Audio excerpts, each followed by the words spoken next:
The master Prakash classes YouTube channel आप सभी लोगों का स्वागत करता है। तो भैया उत्तर प्रदेश में एडेड जूनियर हाई स्कूल शिक्षक भर्ती की परीक्षा दे चुके सभी अभ्यर्थियों के लिए यह वीडियो बहुत ही ज़्यादा महत्वपूर्ण होने वाली है। जैसा कि आप सभी लोगों को पता था कि एडेड जूनियर हाई स्कूल शिक्षक भर्ती का जो परिणाम आया था वो 15 नवंबर यानी पिछले साल आया था और हम लोग इसके फाइनल रिजल्ट की बात कर रहे थे, इसके फाइनल रिजल्ट की प्रतीक्षा कर रहे हैं। जो आखिरी मेरिट बनाई जाती है जिसके आधार पर सिलेक्शन करना था उसका इंतज़ार सभी लोग कर रहे थे, लेकिन अब नई नई बातें इसमें निकल कर आ रही हैं और नई बातें ये हैं कि इसका जो भर्ती परिणाम है वो संशोधित किया जाएगा, क्योंकि बहुत सारी इसमें धांधली की सूचना आयोग को प्राप्त हुई है, इसलिए इसका भर्ती जो परिणाम है वो संशोधित किया जाएगा।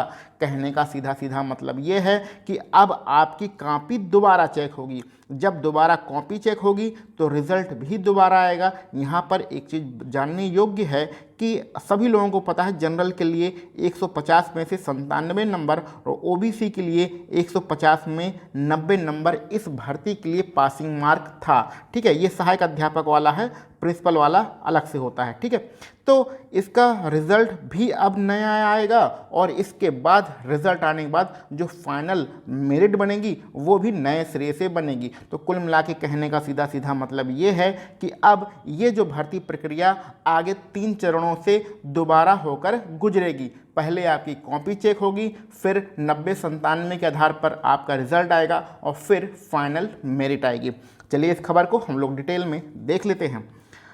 अब ये सारी खबरें दुखदाई है ऐसे अभ्यर्थियों के लिए जो लगातार इस भर्ती का जो फाइनल रिजल्ट आने वाला था उसका इंतजार कर रहे थे, लेकिन क्या किया जा सकता है भैया, ये उत्तर प्रदेश है, यहाँ धांधलियों की सूचना लगातार मिलती रहती है। कम से कम सरकार ने इस पर कोई ठोस कदम तो उठाया, जो धांधली किए हैं वो लोग आगे ना जा पाएँ, इसके लिए ऐसा किया गया है। जैसे कि आप सभी लोगों को पता है कि सहायता प्राप्त जूनियर हाई स्कूलों में सहायक अध्यापक के कितने पद थे, 1504 पद थे और प्रधानाध्यापक के 390 पद थे। और हमारे सचिव साहब कौन हैं जो ये ऐसा चमत्कारी फैसला ले रहे हैं, वो सचिव हैं अनिल भूषण द्विवेदी साहब ने इसका जो है संशोधित परिणाम घोषित करने का आदेश दिया है। तो चलिए आगे बढ़ते हैं। आगे हम लोग पढ़ते हैं इस जो भर्ती परीक्षा थी हमारा जूनियर हाई स्कूल की, उसका हमारा जो परीक्षा कब हुई थी, परीक्षा भैया 17 अक्टूबर को हुई थी।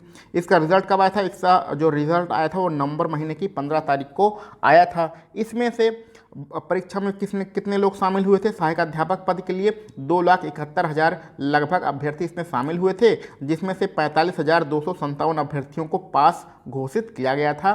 और प्रधानाध्यापक पद की अगर हम बात करें तो 1 लाख लगभग 50,000 अभ्यर्थी इसमें शामिल हुए थे प्रधानाध्यापक पद के लिए, जिसमें से उन्हें 1,722 लोगों को इसमें सफल घोषित किया गया था। आपको पता है अनारक्षित वर्ग के लिए 65%, जिसको 150 में 97 नंबर होता है। ठीक है, और आरक्षित वर्ग के लिए इसमें 60% जो है पासिंग मार्क था। तो 60% पासिंग मार्क मतलब 150 में से 90 नंबर लाना आवश्यक था, और जितना इसमें इन लोगों के नंबर आए थे उनको जो है पास घोषित किया गया था। उसके बाद हम लोग सभी लोग क्या कर रहे थे भाई, फाइनल रिजल्ट का इंतजार कर रहे थे। लेकिन चयन परिणाम आने के बाद यहाँ ध्यान से पढ़िए, कुछ अभ्यर्थियों ने कम अंक मिलने का दावा करते हुए हाईकोर्ट में याचिका दाखिल किया था। हाईकोर्ट के आदेश पर शासन ने 12 अप्रैल को एक समिति गठन करते हुए आपत्तियों की जांच कराई, तो 571 शिकायतों में से 132 शिकायत सही पाई गई। ठीक है, इसी के आधार पर कॉपियों को